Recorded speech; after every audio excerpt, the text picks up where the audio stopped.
ఆమేన్. ఆమె స్వదేశమునకు పోవు వరకు దేవుడు ఇశ్రాయేలును ఆశీర్వదించడు. భౌతికముగా ఇశ్రాయేలు దేశము వారి సొంత దేశమైన పాలస్తీనానికి, వాగ్దాన దేశానికి వెళ్ళేంత వరకు దేవుడు వారిని దీవించడు.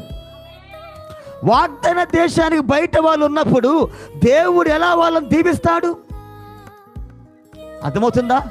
వాక్యానికి బయట దీవెన ఉండదు, వాక్యములోనే దీవెన ఉంటుంది, వాక్యములోనే ఆశీర్వాదం ఉంటుంది, వాక్యములోనే ఎత్తబాటు ఉంటుంది, వాక్యములోనే పునరుద్ధానం ఉంటుంది, వాక్యములోనే శరీర మార్పు ఉంటుంది, వాక్యములోనే స్వస్థత ఉంటుంది, వాక్యములోనే ఒక రోగికి ఒక వ్యక్తికి స్వస్థత ఉంటుంది. అక్కడ వాక్యానికి బయట ఏది ఉండదు.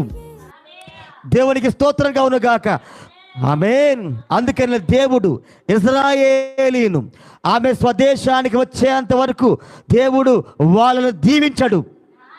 మరి ఈరోజు ఆత్మ సంబంధముగా ఆమేన్, అబ్రహాం యొక్క రాజ సంతానం ఉన్నదా?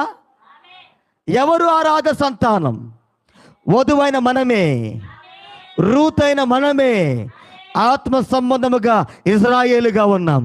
ఇప్పుడు మనం దీవించబడాలంటే మనం ఎక్కడికి వెళ్ళాలి? మన స్వదేశానికి వెళ్ళాలి. మనము దీవించబడాలంటే మన వర్తమానమైన మన స్వదేశానికి వెళ్ళాలి. ఇప్పుడు మనం ఎత్తబడాలంటే తప్పకుండా మన స్వదేశములో ఉండాలి.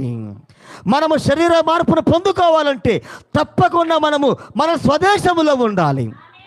హల్లెలూయా. మనం పునరుద్ధానం పొందుకోవాలంటే తప్పకుండా మనము మన స్వదేశమైన గడియ వర్తమానములో ఉండాలి. మన స్వదేశానికి బయట, వర్తమానానికి బయట పునరుద్ధానం ఉండదు.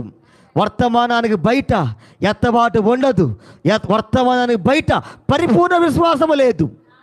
వర్తమానంలోనే ఎత్తబడే విశ్వాసం ఉన్నది.